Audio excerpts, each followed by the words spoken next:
Welcome to Massive Late Fee. And now your hosts, Mark and Carol.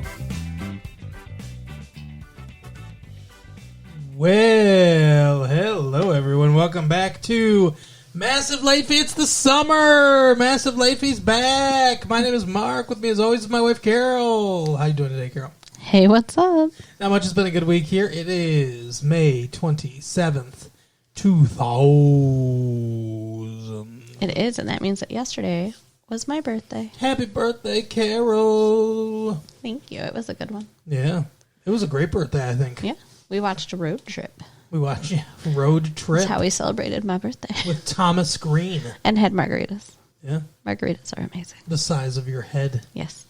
It was a very, very large margarita. Yeah. Not quite the size of Oliver Platt's head, but... Size of mine, though. But, yeah, it's been a fantastic... I don't know, have you guys listened to the other shows? Obviously, Buffy the Vampire Slayer, Dawson's Creek, they're on hiatus. 90210 is done. Yeah, that's weird. Yeah, it is weird. We have no more 90210 show. Like, I feel like I'm going to have to just randomly make fun of Kelly anyway. Like, my life won't be complete without that. But do you listen to the other shows? And if you do, cool. And if you don't, you should next fall. Or go back and listen to the tapes over again. Yeah, we're going to be only releasing one episode a week for the summer. So yeah, for the summer, we'll pick something. It'll either be a movie, it'll be maybe some mixtape stuff, some music stuff. You know, we'll see where we go. But yeah, one episode per week for the summer. Speaking of where we'll go, yes, we did get The Places You'll Go by Dr. Seuss. We bought that book. We did not. For graduates. But we did get 3 people wrote in with suggestions. 3 emails. So from Ryan, Color of Night. Carol and Mark, my name is Ryan, and I just want to say that I love your show. It's sad that 90210 is done, but I was happy to hear that you're going to keep doing shows. I thought of a few different ones. Gummo and Dracula Dead and Loving It. Gummo? Gummo. Gummo? Gummo. Gummo. But I think you should do Color of Night with Bruce Willis. We are not watching Dracula Dead and Loving It. No, I have seen that movie, and we don't while it would be fun to make fun of it, we don't want to talk about it. I don't want to go through it again. I can't watch Leslie Nielsen be that bad in a movie again. What is Gummo? I'm not familiar with that. It's a weird movie. Well, I assume from that title. But he said, I would love to hear your thoughts about it.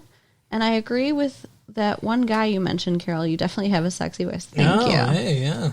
Love you guys. Keep up the awesome shows. People love talking about your sexy voice. Yeah, Color of Night. Bruce Willis. We could consider that one. 1994, the first year this show was around. Yeah, we missed it. Yeah.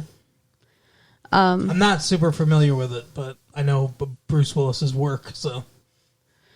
We got another Carol here. What's up, Carol Twin? Hey, what's up? Oh my God, you two are the best. Amazing chemistry. Both have sexy voices. Hey. Oh, there you go. So you got a sexy voice too. Yeah. I tell you, but it's good to hear it from other Carols, I guess. Of course. Funny and insightful. I must have a thing with Carols. I guess so. Yeah. Your first girlfriend was a Carol too. Uh-huh. I am so glad that the show is coming back for the summer. By the way, my name is also Carol, because us Carols are the best. Yeah. I wanted to write in and give a suggestion about a movie to do. Sure. There's a movie called Nowhere that came out in 1997, and they described it like Beverly Hills 90210 on acid, so I think it's right up your alley. That sounds kind of cool. Nowhere. Okay. I hope you guys watch it. Thanks for all the laughs. You guys don't know it, but you mean so much to many of us. I got like 5 of my friends hooked on your show. Thank you. Good. Thank you again, Carol. Thanks, Carol. That's awesome. I appreciate you sharing our tapes, too. Absolutely. Everyone should share the tapes with at least 5 friends. And they'll tell 2 friends, and they'll tell 2 friends, and so on, and so on. And then everybody will listen to our tapes. Yeah.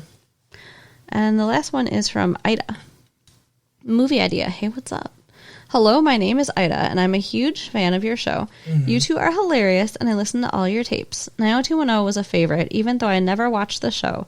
And I love Buffy and Dawson. Wow, you sit there and listen to us talk about it and you don't even watch it? That's amazing. Thank you. That is funny. I wonder what that would be like. I'm trying to imagine like listening to it without the context of Our watching horrible it. description of each episode. I'd imagine it'd be kind of confusing. Maybe. Maybe you could follow the plot, because we do talk about the plot. Yeah. I don't know, maybe. But she said, even though I never watched the show and I love Buffy and Dawson, so awesome. Of course. Since you asked for movies to do that you missed, my vote would be for Before Sunrise. I think you both would like it. I'm really hoping you cover a scary movie this summer, too. Yes, that sounds like a good one. I think you guys would have a lot to say about it. Love the show. So have you heard of Before Sunrise? I think it's Ethan Hawke. Well, then I'm sold.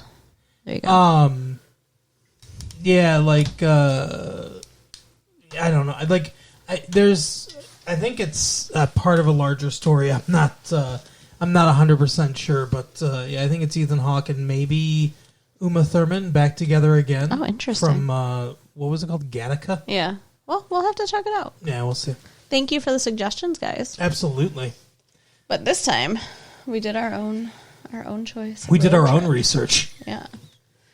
And this was a freaking hilarious movie. Road Trip.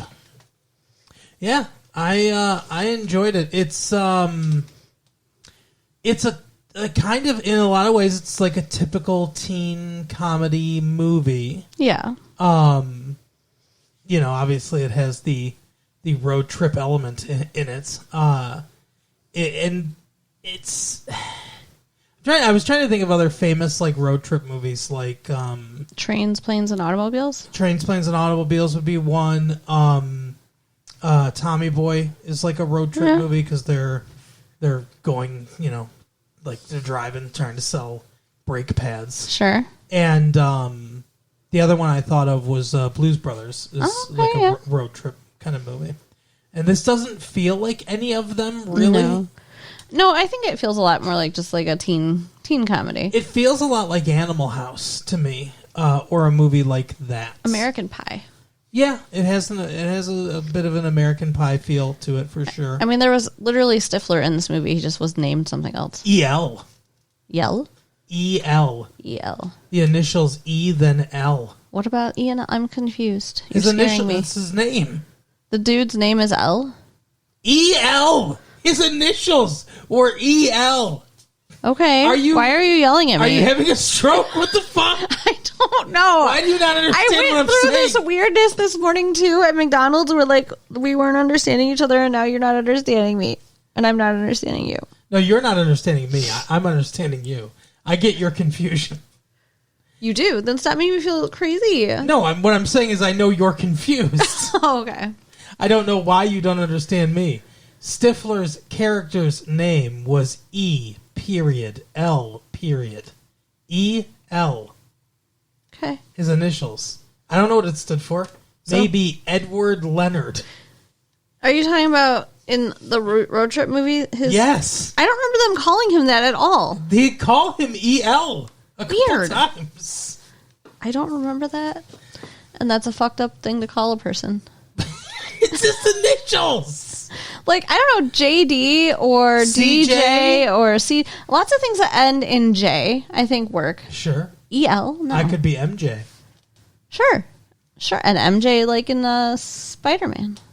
Sure, I was thinking Mary Jane. Sure, I was thinking Michael Jordan or Michael Jackson, but yeah. Anyway. But yes, his character's name is E.L. So a quick little like synopsis, I guess, of the plot. Yeah, go ahead. This dude has been in a relationship since like middle school. Breckin Meyer. He looks like Seth Green, by the way. Which a little bit. is weird, like, to go away to college and have been in with the same person since, like, forever. The person you had your first kiss with. I think people do it, though, sometimes. Yeah. Well, I mean, I feel like it's a big relationship killer. Well, yeah, because she goes to school in Austin, Texas, and he goes to Ithaca in New York. Yeah, that's a very far away. Very, Yeah. very far apart. As E.L. says, 10,000 miles. And he goes 1,800. But he's been sending her tapes, which is cute, I guess. I mean, that's... Not massive late fee tapes. No. Videotapes. That would be cuter, but he's sending videotapes. He's making home movies of himself, talking about how much he thinks she's cute or whatever. I don't know. Playing the acoustic guitar. And then he's been trying to reach her, but he can't. Her roommate says, like, if she wanted to talk to you, she'd call you. Stop calling. Yeah. Which is bitchy. Her roommate seems like a jerk. Yes. Although apparently he's been calling every day. So? A little clingy. Every day. But, like, they've been together for years. He wants to talk to her every day. I get that. Yeah, and I guess she doesn't have a cellular phone or a pager. I guess. It's kind of bizarre. A cellular phone would have solved all this movie's problems. So, he's got a flirtation going with this blonde chick. Mm-hmm. Amy Smart. And apparently, like, he decided that he's been broken up with. I don't really I think he was still fucking cheating, but she comes to his room. Yeah, I know you said that you think she was cheating because, because of what the roommate says, I think it heavily implies that she's completely blown him off, like he says. But his girlfriend isn't the one who said it. So, like, I wouldn't take somebody... If someone else broke up with me for you, I wouldn't take it as, like, coming from you. I guess that's true. I just think that he's a dumbass. What if it was my lawyer? But this girl... Since we're married, it wouldn't be a breakup. Right. But this... you're just in courtrum, you're like, Your Honor, I don't respect it from him. I need to hear it from my husband. Exactly. But he tells this blonde chick who comes to his room that he has broken up with his girlfriend. Yeah. That's a lie. It's a bold-faced lie. Well, he buys her first. Oh, yeah. Oh, I forgot about that. Yeah, they have an auction. Mm-hmm. Yeah. So he buys her for $26. Apparently, she's a cheap whore. Big spender, too, because a woman before her went for $15. Yeah. These are broke college kids. I don't know. I think it's kind of weird. The whole thing's weird. What are they using the money for? I don't know. They never say. It's not like they're raising money for like some. I think EL's just using it. Maybe. But yeah, so he buys her at the auction, and they're hanging out in his room, and because there's some creepy blonde asshole that looks like he came. It looks like he's a grown-up Children of the Corn or Child of the Corn. He kind of reminds me of Oliver Platt, but blonde. Interesting. Why? I don't know. His Oliver weird Platt, hair and round face. He doesn't. Well, he has a roundish face, sure. Oh, but he gave me that vibe. All right. Anyway, he's obsessed with her, and he's trying to buy her. So our dude saves her. What? She's on a fucking slave auction. I mean, it sounds messed up, the whole thing. It is messed up. Kind of, yeah. And then Stifler, E.L., whatever, sure, stupid ass name. Stifler, I don't care. Who's running? Call him Stifler in this movie. Yeah, he's running the auction. He knows his friend ran out of money at $26. The other guy goes $30, and he's just like, "No, you can have her for $26." Yeah, he ignores the other one. And then he says it's because he's a TA, which seems fair. Truly, it's a student auction, and he's a teacher's assistant. Yeah, I don't. So teacher's assistant, they're still students, right? I don't know. I think so. But I mean, they're, I don't know, elevated students. They're like graduate students. I don't know. I don't know either. I don't get the ins and outs of that shit. Yeah. But speaking of ins and outs, he puts it in and out. She comes to his room and has the idea of turning on his video camera and filming them. Yeah, she says she's going to interview him, but then she starts stripping. Yeah. And, like, jumps on top of him. Mm-hmm. Very forward, young lady. Oh, yeah. So the sex is filmed. And then in the morning, he's all happy, and his buddies are there, and they're like, "Oh, you didn't have sex with her. You can't prove it." And he's like, "Oh, but I can." Asshole. And he was going to show them the tape. Yeah. He's an asshole. They're all assholes. All college-age dudes are assholes. I'm sorry. I was going to say, this is very typical of college-age guys, though. Yeah.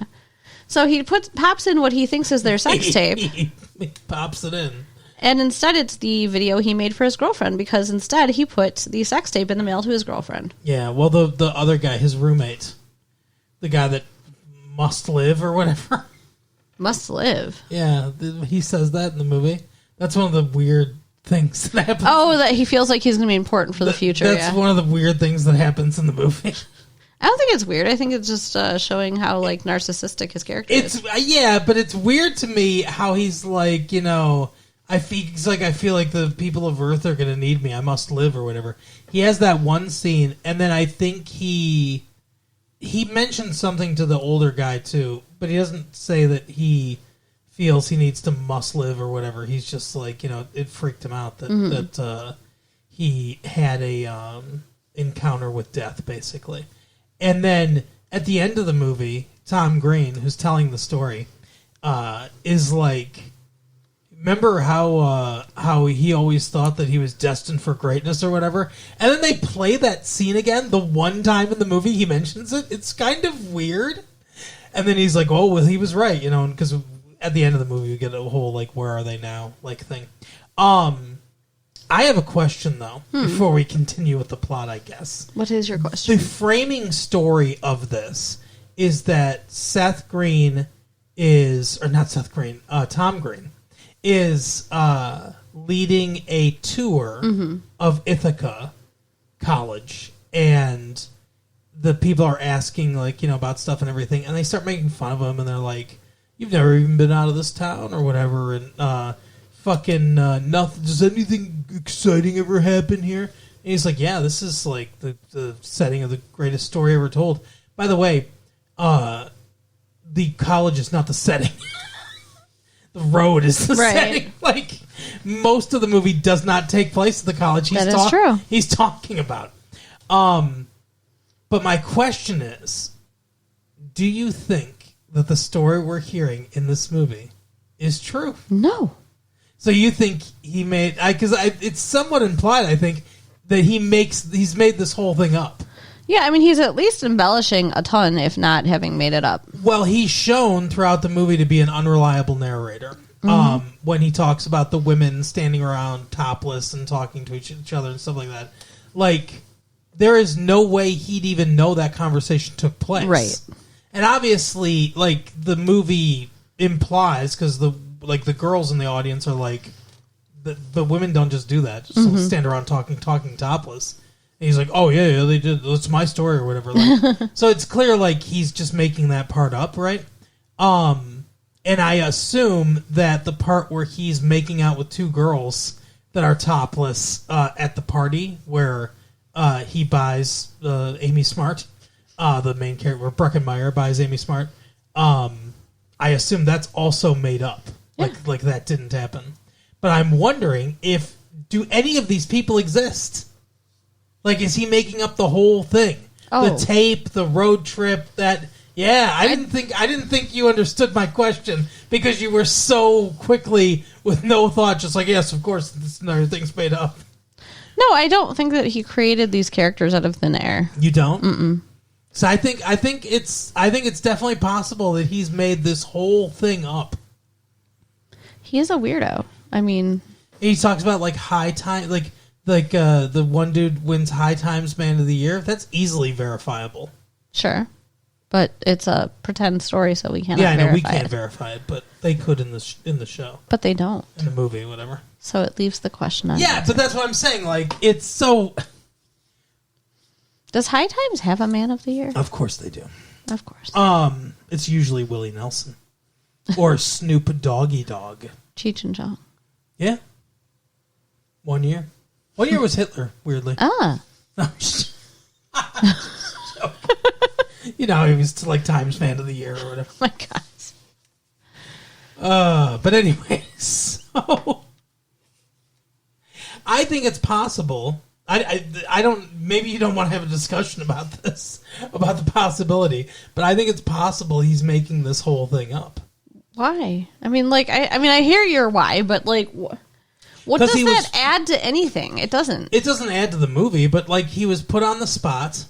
And he was just like, I'm just going to tell you this story or whatever. And at one point, like, he's like, he gets, like, he does the whole preamble thing, the beginning of the movie, where the place we've gotten to so far in our plot story, where he has mailed the tape, and then he decides, you know what? I have to drive to Austin and get that tape back. Because she calls him and is like, oh, hey, so my grandpa died, and I'm back home where apparently there are no phones. And I tried to call you a couple times, but nobody answered. And I didn't. He's probably out buying a woman. And I didn't leave a message saying, hey, please call me back. Because I didn't want to tell you over the phone my grandpa died. What, were they close? Yeah, and you could have just said, can you call me back? Yeah. Like, leave a message. He has an answering machine. That's the whole point of it. Right. But anyway, so she's like, I love you, or whatever. And so now, all of a sudden, he's like, oh, fuck. Because even though, I mean, in the end, they don't stay together. I don't think that it's like, oh, God, I've got to prevent this because I want to be with her. But it's like he doesn't want to rip her heart out and stomp on it, which that would totally do. Yeah. To see your significant other with someone else, that's awful. Mm-hmm. I don't know if do you think he's going there with the intention of breaking up with her? No. It was her idea. Yeah. But I don't think he's that broken up about it. No, clearly not. Well, he's got somebody to fall back on now. Yeah, he had sex with the second person of his life very recently. That is weird. I mean, he's a young man, so it's not that weird. I guess. But I just don't think it's a good idea. And I think this story backs that up. Yeah, I agree. But yeah, so I guess we can continue.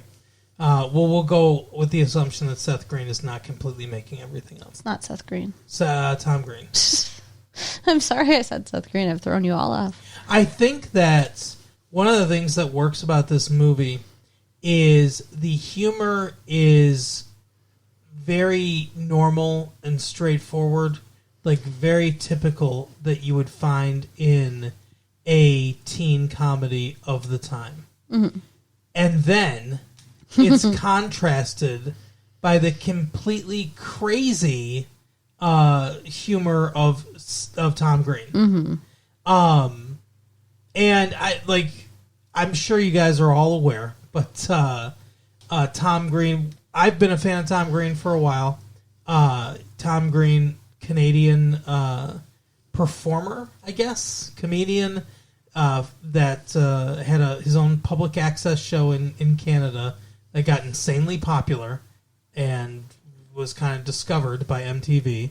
And I'm sure you've all seen the Tom Green show. Him going out on the streets, doing pranks, being wacky. I have not. I know you haven't. You don't watch it with me. I don't. It's not my thing. But it is very funny. He was funny in this movie, so maybe I will watch it now. But yeah, so his humor is very specific and like off the wall kind of stuff. And that contrasts well because he stays at the college to feed the snake. He's obsessed with this fucking snake. And he just wants to see it eat the mouse. Mm-hmm. And so we keep coming back to him, and we go back and forth between the two places basically. At one point, he has a threesome, but it's like not in any way like sexy. Yeah, that's the part I was talking about. What? At the party. When You didn't say anything about the threesome? Yeah. Holy shit, you did? Yeah. What the fuck is wrong with me? I don't know. I'm telling you, something's wrong with my brain today, guys. I'm a little afraid. Wow. I said that the part where he says the women are standing around talking naked. Topless, yeah. Is made up. And I assume also the part where he's making out with two naked women at the party was also made up. Yeah, okay. They weren't naked. You didn't say threesome, so they were topless. Didn't say the word threesome. They were topless, and it was so icky because he's like, "Oh yes, we're having a good time." Mm-hmm, yeah. Ugh. And at one point, Amy Smart's character goes to Boston, and he wouldn't know any of that either. But if they would have told him, maybe when they came back, they told him all the stuff. Could you imagine? Yeah, because that's true. He wouldn't have known any of this story. Yeah, because he wasn't part of it. He would have had to have been told. Yeah. But now he's telling them. They're his good friends, so they could have told him the story. Sure. And then he filled in all the wacky details. Okay. He probably got like, oh, we took a road trip and we ruined the guy's car. And we broke up. And that was probably all that, because guys don't do details. And then he just filled in all the rest of it. All right. Including the sperm bank stuff. Like, he certainly wouldn't know about that.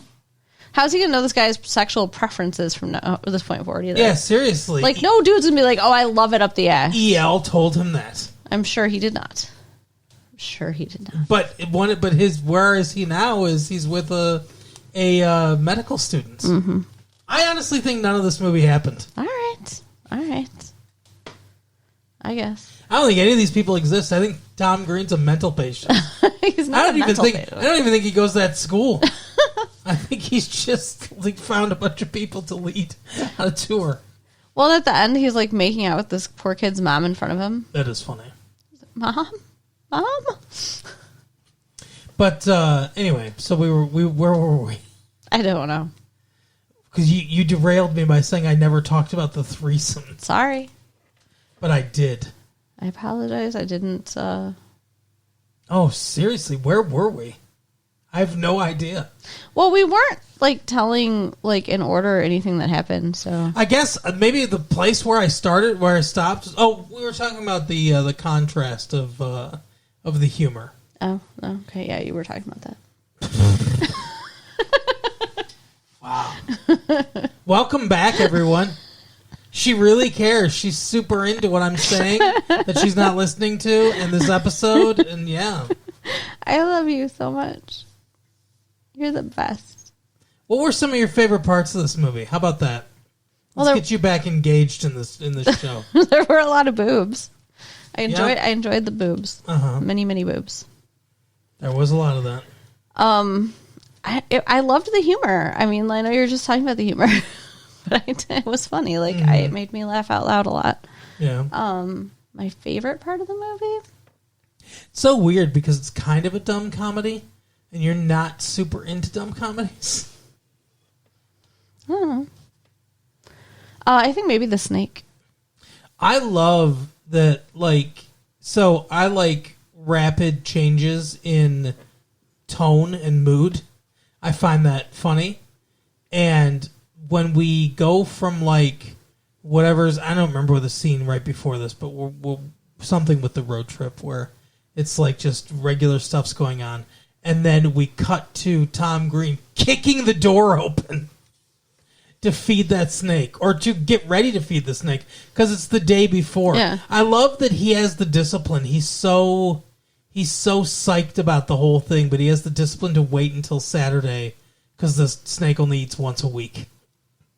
And he's taunting the mouse. That's so sadistic. Yeah. He's describing how he's going to die. But don't be afraid. It won't hurt at all. Right. He's talking about he'll start digesting you while you're still alive. Awful. How about you? What was your favorite part of the movie? I just said.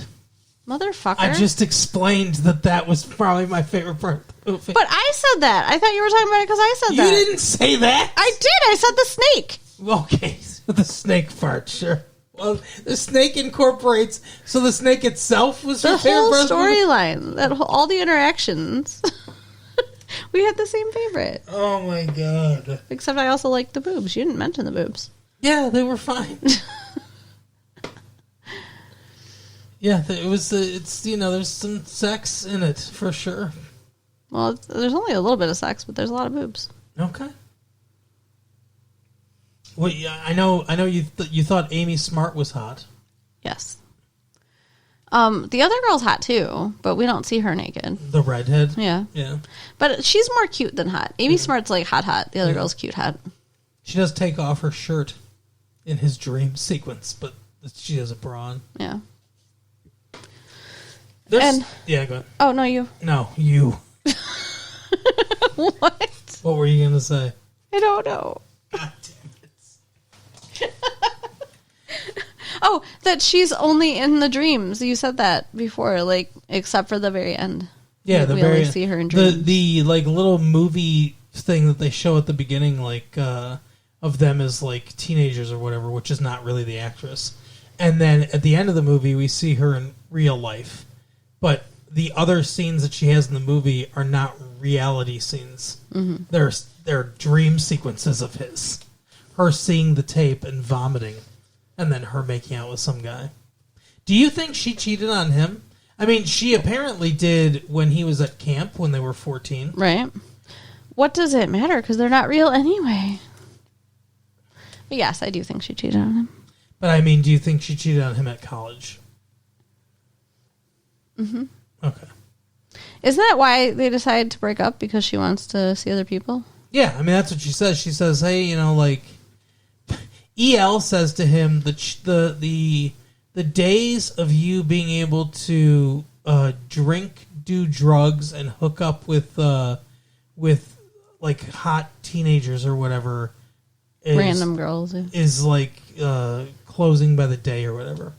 And she says at the end of the movie, the opportunities for us to go out, have fun, and meet new people are getting smaller by the day or whatever. It's the same thing, but with, you know, prettier language. Because it's the same narrator telling the story that he apparently made up. So yeah, you can get off of that if you want. I can see you hating everything about it. We didn't even have a proper discussion about it because you didn't even want to entertain the idea. No, I mean, I'm willing to concede that you're probably right. It just kind of ruined it for me. The whole thing's made up. You realize these people didn't exist, right? Yes, I realize. No matter what, that they weren't going to be real either way. I realize that the people in the moving picture box are pretend. Yeah. And when I hear their voices, they're not talking to me. That's right. But thank you for that reality orientation. But anyway, I just think it's an interesting possibility. That's all. But let's assume that they existed. Okay. In the guise of this movie, anyway. So we haven't talked about the weirdo yet. The kid, the Kyle. They borrowed his car. Oh yeah. To go on the road trip. He's a weirdo. Yeah. DJ Qualls. You don't think he's a weirdo? He looks weird. He acts weird. He does kind of act weird. He talks about a dog licking peanut butter off his balls. Oh my god! And as to whether or not that is cheating, right? Because they have this whole list of things that, and apparently the girlfriend agrees with it too. By the way, yeah. But they have this whole list of things that aren't cheating, loopholes. If you're not in the same area code, ridiculous. Then it's not cheating. If you're with two girls at the same time, they cancel each other out, so it's not cheating. Dumb. Yeah. Do you believe in the area code thing? No. Good. Do you? No. But I wasn't sure if it's just like a dumb guy rule. I don't think I've never heard it before. Oh, I've heard it. Oh, really? Yeah, I've never heard it before. Yeah, I don't think there are loopholes. No, I agree. Not for us. No.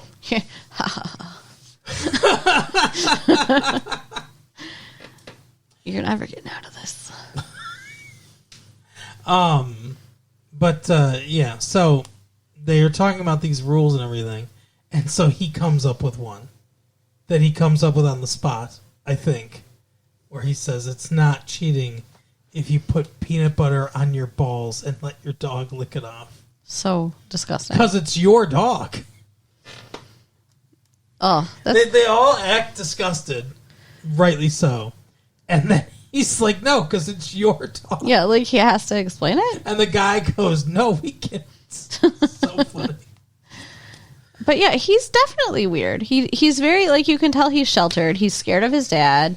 He's only doing this because he wants to be friends with the cool kids. Like, at one point, I think that he says, he also says that he's had plenty of sex, just not with a person. Mm-hmm. So I don't know. Like, I always took that to imply like masturbation, but maybe I think it was with his dog. Maybe he's into some bestiality. That's what I think. Yep. Yeah, no good. Nasty. Really fucking nasty. But yeah, he is a weirdo for sure. And I think how do they even know him? He's one of their classmates. I guess. He's the only one of them that has a car. So that's how he knows. That's how they know him? Yeah. He's the one with the car. So they're like, oh, come with us so we can borrow your car. His dad, played by Fred Ward, is pretty fun. Tremor's own Fred Ward. He was also in Secret Admirer. Secret Admirer. It's a movie from the early 80s. And he plays the father of one of the teenage girls in the movie. He's a cop, I think. Mm-hmm.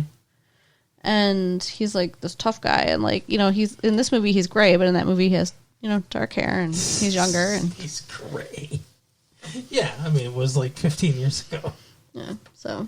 Secret Admirer, I'm not... it's one of my favorites.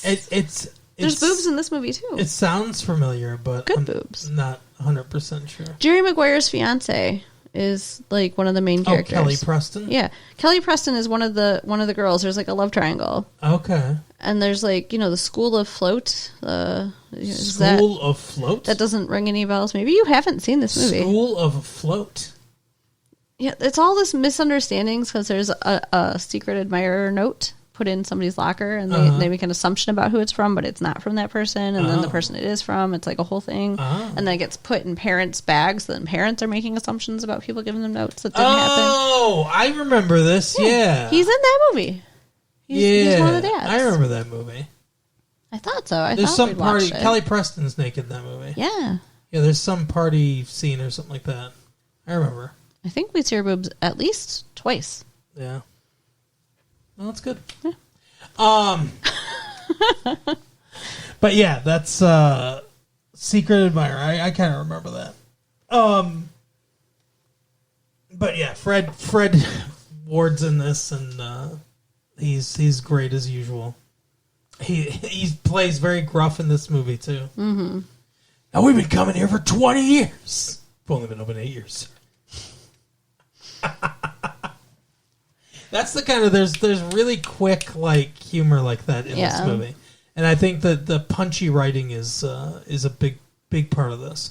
The chemistry too between the main 3 or 4 guys is really good too. Like they all work off each other really well. Yeah, and I think that's a big part of the success of the movie too. I very much enjoyed it. It's hard to... I mean, I don't have much more to say about it, really. You should watch it. You should... Well, if you haven't watched it, I guess we spoiled everything for you. But there's still jokes that we didn't tell. But with comedies, I like watching comedies. We don't do a ton of comedies on this show, really, because it's really hard. I mean, I know I've said it before, I'm sure, but it's hard to review a comedy. Because it's either the jokes either work for you or they don't. It's really difficult to... I mean, like, I guess it can be somewhat easier to point out the failings of comedies, where, like, if there's no setup and payoffs for jokes and stuff like that, if it can be... But obviously that's not the case here. But if you can point some stuff out like that, I guess it's kind of easy. But when it works, it's very hard to just be like... Oh, like here, let me break down, and it's so dry to just break down comedy, but it's just funny. Like it's just fun. It hits. The timing is good, and the chemistry is good, and the acting's good. So those things all work in service of the humor, and it makes it funny. It's a very successful movie. But yeah, I mean that's really all I have to say. Do you have anything you want to add, Carol? No, just like I said, if you haven't seen it, go watch it. Yeah. So that is the episode for the week. Carol, tell people where they can find their own sex tape. So you can write us at latefee1994@aol.com. Mm-hmm. Check out our website at www.retrolatefee.com. Yep. And share the tapes with your friends. Or see you next time. Bye. Bye.